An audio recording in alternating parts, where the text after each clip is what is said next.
So it's not just the creepy, though I actually love online ads. You know what I mean? Like they know me, man. They're like, okay, I see you, lady. I know what you're buying. Right. I'm okay with that actually. Right. But it is the trafficking of data and the intimacy of the data. And it's the way it impacts our life opportunities that requires protection. Okay, so now I'm anxious and scared about this. Sorry about that. No, it's Mm-hmm. okay.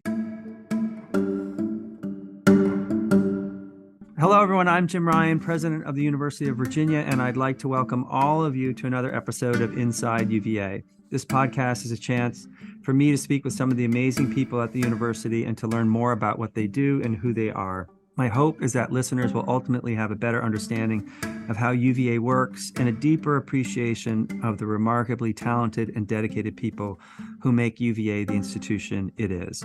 I'm joined today by Danielle Citron, the Jefferson Scholars Foundation Schenck Distinguished Professor at the University of Virginia School of Law. In addition to her teaching and scholarship, Danielle is also the director of UVA's Law Tech Center, which is working to address pressing contemporary questions in law and technology. She also serves as the vice president of the Cyber Civil Rights Initiative and sits on the board of the Electronic Privacy Information Center, among other affiliations. She's a 2019 MacArthur Genius Grant recipient, and this year she was elected as a member of the American Academy of Arts and Sciences, recognizing her as one of the world's leading scholars in privacy law. Her latest book, The Fight for Privacy, Protecting Dignity, Identity, and Love in the Digital Age, is a call for the protection of intimate privacy as a human and civil right. Today, we are fortunate to have her on the podcast, and Professor Citron, thanks for being here. Thank you so much for having me. I feel so lucky to be at UVA and to be talking to you. Well, thanks. And do you mind if I call you Danielle? Please, Okay. please, will you insist I call you Jim? So you have to call All me right. Okay. Danielle. Fair enough. Yes. So can you tell me what intimate privacy is and how it differs from regular old privacy? Intimate privacy is the way that we manage the boundaries around our intimate lives. So it's information about and access to our bodies, our health, our innermost thoughts. So we share our innermost thoughts. We don't realize all day long as we click, we share, we read, we browse, we text, right? It is the privacy that we afford our sexual orientation, our sexual activities, sex and gender, and our closest relationships. And in my work, I've made the case for there are lots of different types of privacy, and intimate privacy isn't the only privacy that deserves special protection, but it warrants special protection. And we should understand it as a civil and human right because it's so key to human flourishing. We need intimate privacy so we can figure out who we are. We need intimate privacy so we can form relationships and love one another. And privacy isn't me, it's we, right? It's drawing people close. It's bringing companies in, but we can only do that if we trust others to be discreet, right? Both with access to our physical selves as well as to our information. And why is it at risk today? It's interesting. You think 1890 is when Samuel Warren and Louis Brandeis wrote the famous article, The Right to Privacy. Right. And then they were worried about cameras and recording devices that were being either installed or misused. But they talked about what's whispered in the closets shall not be shouted from the rooftops. I'm just using their language. Right. And they worried that the penny press was describing the intimate details of people's sex lives. And they worried that domestic life, and they quite literally meant, the home, right? And domestic relationships, that those relationships, including letters from, let's say, father to son, which weren't that interesting, but that there needed to be a sense that they were just theirs. That is, we would be free to become ourselves, free to develop relationships because we had some surety. They called for law to protect privacy in that way. And what they were writing about in 1890 is not only was it imperiled then, it's even more imperiled now. And so I take Warren and Brandeis in many respects to be talking about intimate privacy. And Sam Warren, I think, nudges just his law partner, Louis Brandeis, to write that article because Sam's brother, Ned, was gay. And Ned was a big letter writer. So a lot of those letters are now stored in the Massachusetts Historical Society. But then he wasn't out. He was living in Oxford with a group of men, and he wrote a lot of letters Right. about his interest in art and sexuality, but it wasn't public, his Right. sexuality. And it was a crime in England. And it wasn't a crime in Massachusetts, I'm not sure, in 1890, but it was certainly like socially disastrous. And there's no question that sexual privacy or intimate privacy was on the mind of Sam Warren. Right. And so you asked, how is intimate privacy, imperiled today? Yeah. And it was, I have to say, imperiled in 1890 in ways that we were really worried about the snap camera and mass media, or the emergence of mass media. Right. But now, details of our intimate lives, who people are having relationships with, their health conditions, right? The prescriptions that they take, their fantasies, their desires, their innermost thought, all of that we share all day long. And it's not just in our heads, it is now on our phones. It's in our apps, it's in our searching and our browsing. And so, in many respects, people have said they've gotten all the information that's collected about them from their dating apps, thanks to European law. And a journalist said she got that like 800-page file of what information was held about her from her dating app, Tinder. And she said her app knew her fantasies more than she knew herself. So we are sharing so much about ourselves that we just don't realize information, like, what do they say? It flies out of our head and hands and we don't hear it, right? Right. There's no, in the way that when you share information with someone face to face, you know that you're disclosing that information. But because so seamlessly our personal data, and the most sensitive and intimate personal data, is being collected and used and shared seamlessly all day long, we need to protect it. And we woefully, deal with it right now. There are just too little protections for intimate privacy. My guess is that this information that is being shared too is being shared unwittingly. Yes. Like when we use apps and we browse and we search Google, we're not saying to Google, go ahead, share it with the whole world, right? Right. We are assuming that we have a relationship with these providers, and that as they tell us, providers, apps, browsing, searching, like all the companies that are Alexa, right? Your Amazon device, Siri on your phone, all these companies are telling us that their products are good for us. They'll make our lives better, right? Easier, cheaper, more fun, more exciting. What they're not really telling us is that truly it's a surveillance business, right? We don't realize that we are the product, our data, right? Why are these, so often apps are free? They're not free, not Right. free at all, right? It's our data. That's the price. And the unfortunate thing is, even if we understood that was the bargain, we wouldn't understand the downstream costs. Right. And so the bargain is never good for us. So the data that's being shared, tell me if this is right, is usually used for commercial purposes. So you search for something and then suddenly ads are popping up. I admit that that's slightly creepy and annoying. But is there a real risk that the information will be tied to you as an individual and then divulged publicly? Because I think when people think about the biggest risk of privacy is that something that you meant to be private is going to be told to the entire world, going back to the quote you used from the Right to Privacy paper. Is that a real risk too? Yes, yes. And in fact, companies would love us to think that the only risk is online behavioral advertising, Hmm. right? That we're just going to see better ads. It's so good for you. Come on. Who doesn't love a good shoe ad, right? I actually love how, online behavioral how did advertising you for guess that. I love shoe ads? Exactly, right? We knew, right? We have a shared love of shoes, right, Jim? So, but that isn't the risk, right? All this data that's being collected about us and shared with online behavioral advertisers and marketers is then being repurposed and shared with data brokers. And data brokers are ranking and rating and scoring us.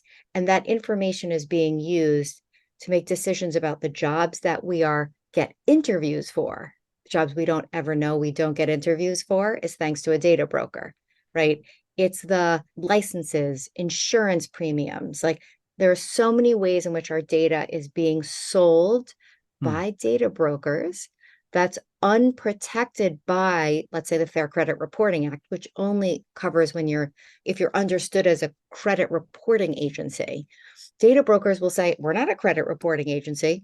We're selling 10,000 data points on each and every one of us. There are 10,000 data points. You might say, how is that? How am I that interesting? Right? That there's 10,000 data points on Jim Ryan, Right. Danielle Citron, someone else. It's because they're scoring and rating us. So that is, I'm likely to have type 1 diabetes, for example, or I'm likely to have thyroid disease, right? They will rank and rate and score people sexually curious. Like that is their categories that are really sensitive, that have to do with health, sexual orientation, sexual activity, religious affiliation, political affiliation, that they will rank. Sometimes it's factual, there's information that I'm of a certain religious affiliation, but many other times it's like speculative. They Right. score us and rate us, right? Categorize us. And you might think, okay, if it's just for advertising, I'm not worried, right? But it's not just for advertising. And then you ask the question, is there a peril that information could be released online, right, to the Right. public in the Yeah. way that's similar to what Sam Warren and Louis Brandeis were worried about? And the answer is yes, because you can go to any data broker, is like a people search service. And for $23.99 a month, you can subscribe to a lot of these data brokers. At least I did in writing my book. Right. And what you can find out is an enormous amount of personal information about people, right? Who they're dating, what's on their social dating app profiles, which may not be public, their proclivities. And that information is and can be used to what we call dox individuals. So to post their personal information online. So as often is true in situations of online abuse, what will then happen is that someone will, like often cyber mobs, will then target someone and then post their home address, their cell phone number, sometimes their social security number. You might ask, well, Danielle, how the heck did they get that? $29.99 buys you a lot for a people search data broker. And so all of this is to say that it's not just that it's creepy, right? It is imperiling of our crucial life opportunities. Right. And that may be the jobs that we never, ever get notice of. We were just not interviewed for them, right? It's not that you don't get the job. It's like you never get the interview. Right. And there are third-party hiring services that don't view themselves as entangled by law, and they use all this data. So the practical implications are profound. There are hundreds of health data brokers. And you might say, how is that a thing? Right? Like we have HIPAA, right? We protect health data. But there are data brokers that traffic in predicting our risk of disease based on our purchases at the pharmacy. So I buy alcohol swabs, right? I buy certain kinds of vitamins. I'm likely to be pregnant or have diabetes. I'm making this up, but you're getting my drift, right? All sorts of data is collected about us. I search what might be the disease if I have dizziness, high blood pressure, right? Like think of what you can infer about people. Right. And health data brokers sell that information to health insurance companies to figure out our premiums. Let's pause. That has a material effect on our lives, right? So it's not just the creepy, though I actually love online ads.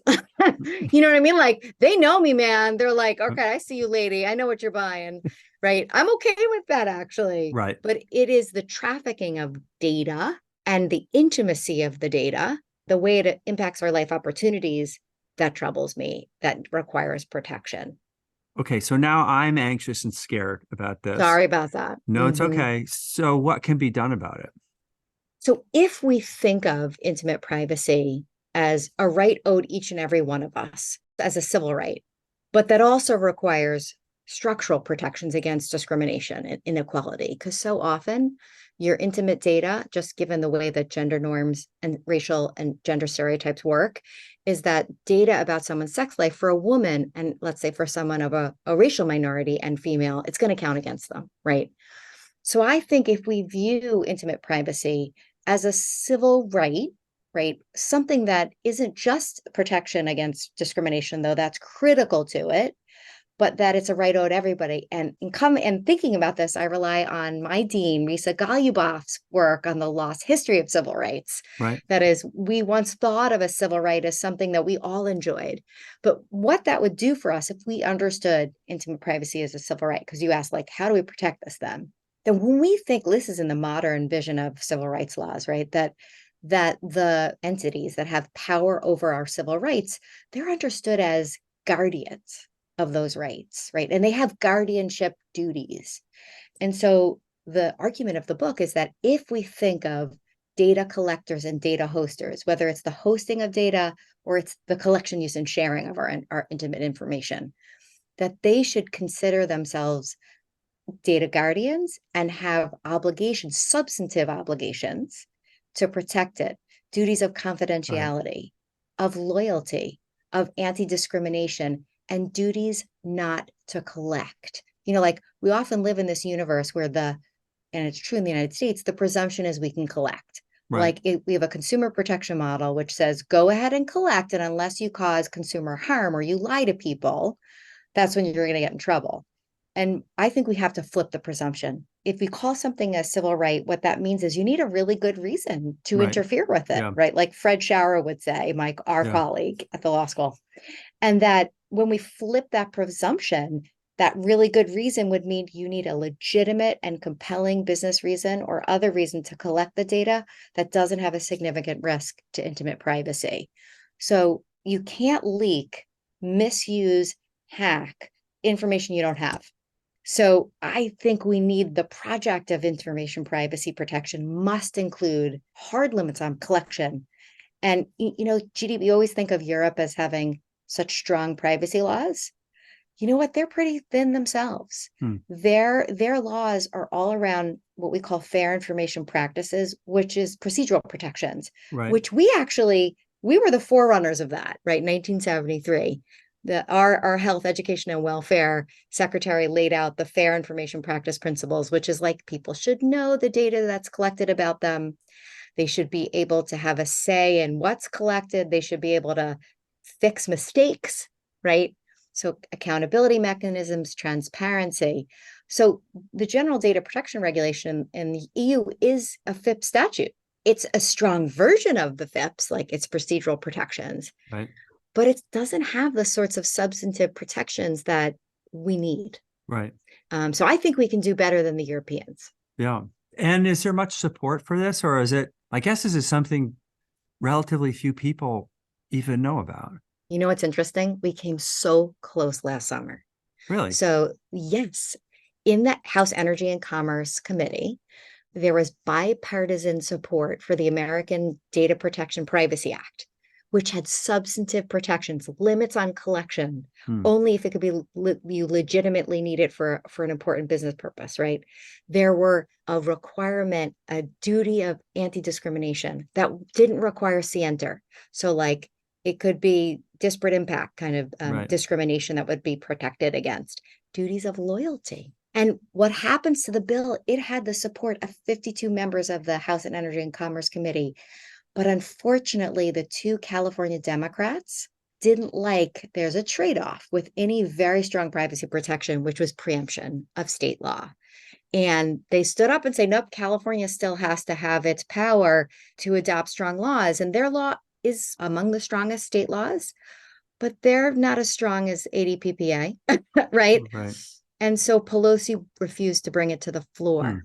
And so at the time, my colleague Allison Goki and I wrote an op-ed for Slate saying, like, in environmental law, they often have like a carve out for California, the strongest state, and then there's preemption for every other state in environmental law. So we said, let's borrow from environmental law. We can placate California. Right. We can have our cake and eat it too when it comes to privacy. But there was then a new Congress. It's still kicking around the bill, but it's sad. We had a very cool moment where there was House support, bipartisan support. There was support in the Senate. Wicker and Cantwell supported the bill in the Senate side. And so it's a little bit sad. But I guess all this to say, Jim, is that what I'm imagining isn't fantasy. You know, Right. like Yeah. Yeah. so Right. often you Right. think you're an Right. academic, Right. it's pie in the Right. sky. Right. But I actually work with committee staff. You know what I'm saying? I work closely with Epic, who had Right. the ear of committee staff on ADPPA. And that's the kind of thing we came close. Right. So, like, what do they say? Theory and practice.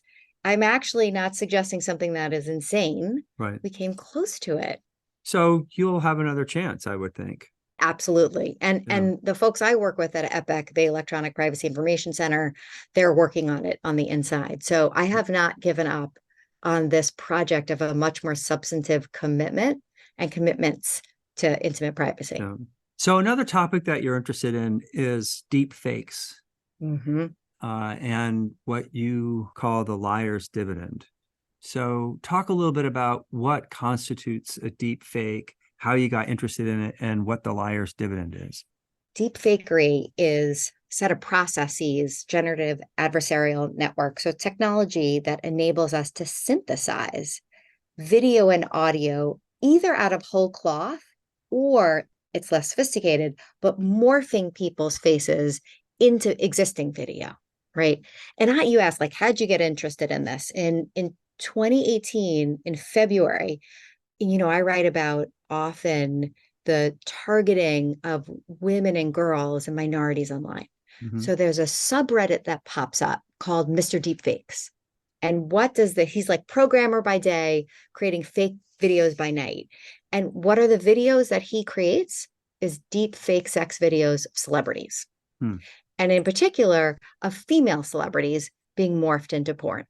And what then happens on the subreddit, like for a whole month, he's offering the technology to people, and other people are then creating more deepfakes. Some saying, can I do this with my girlfriend's face?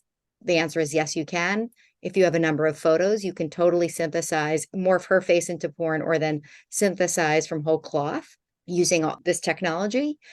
And at the time, I was talking to Bobby Chesney, who's the dean of UT Law School, but then was a faculty member at University of Texas in Austin. And he's a national security guru. And we'd always wanted to write together.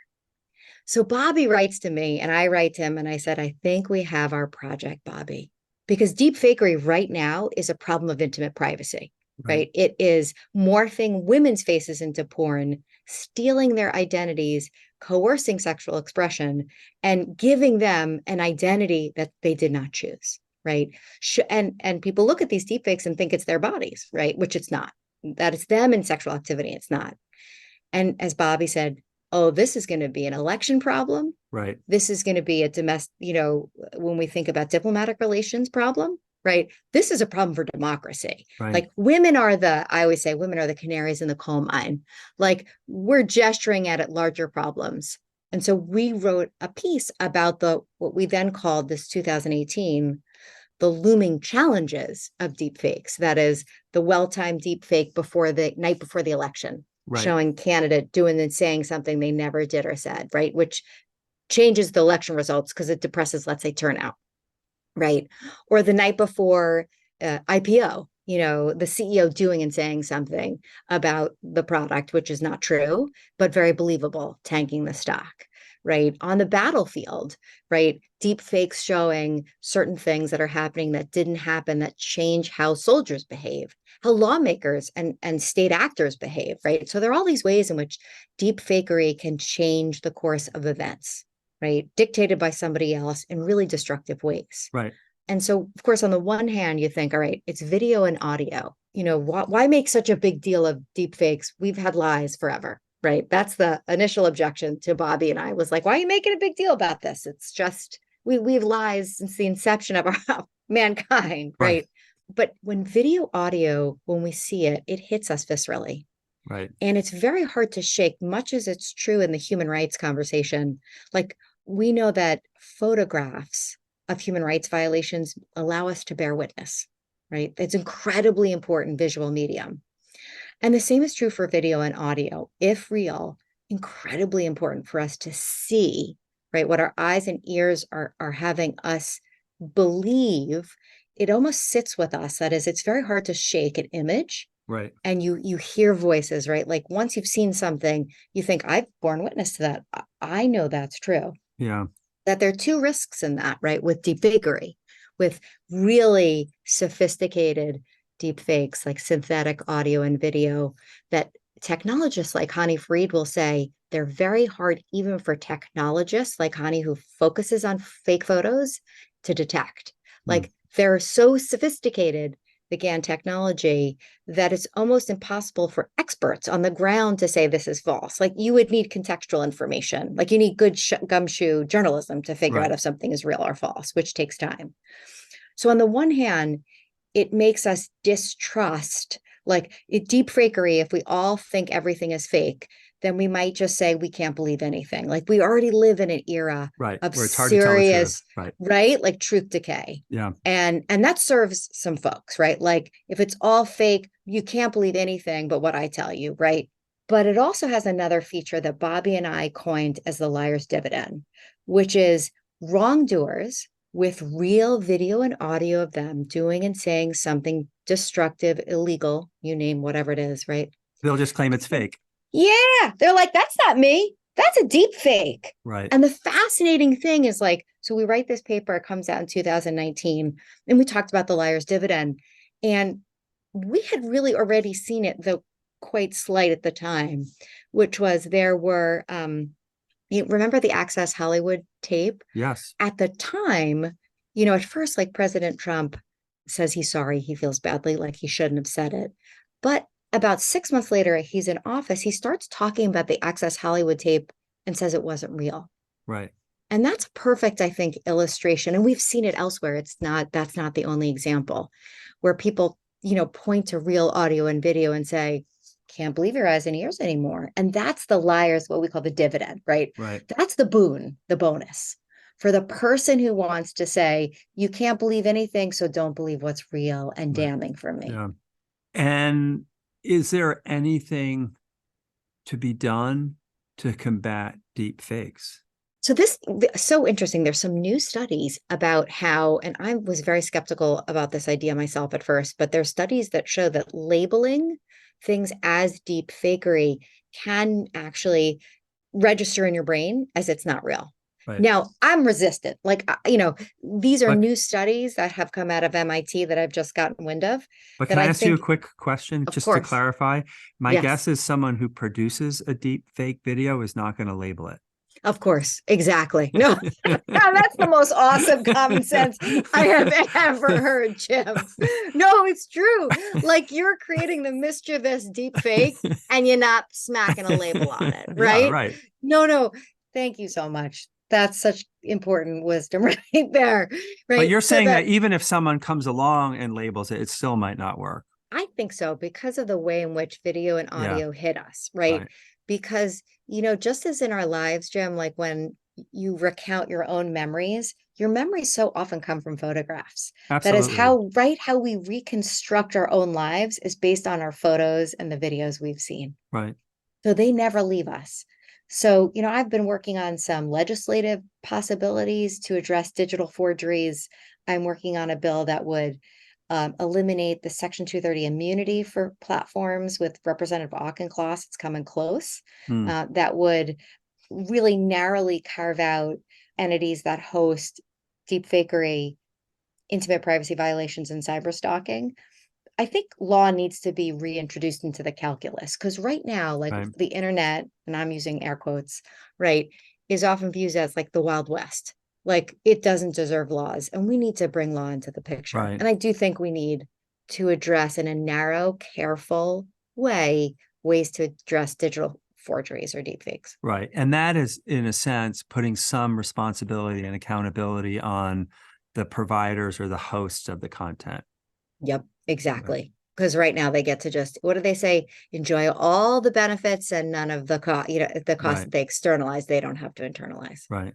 So I have a million more questions for you and could talk about this for hours, but I promised you I would only keep you a half an hour. So I'm just going to ask you one last question, which is, how does it feel to be a certified genius? We're not supposed to say that's okay, just so you know. The MacArthur Foundation hates that. Oh, is that right? I didn't know Yes, that. or they don't.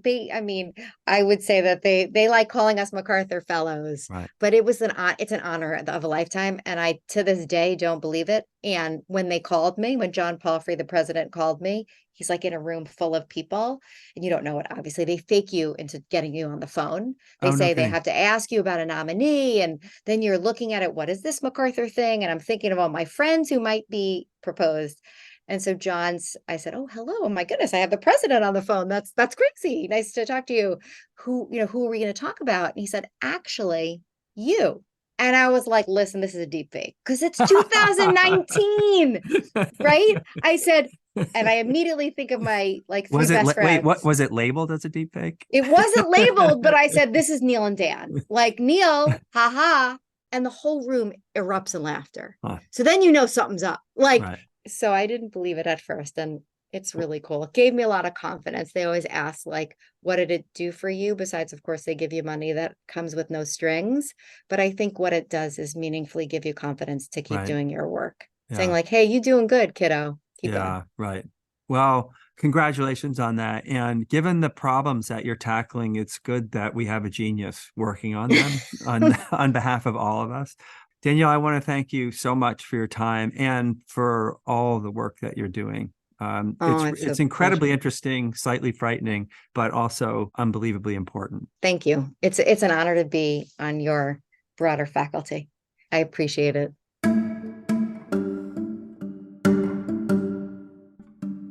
Inside UVA is a production of WTJU 91.1 FM and the Office of the President at the University of Virginia.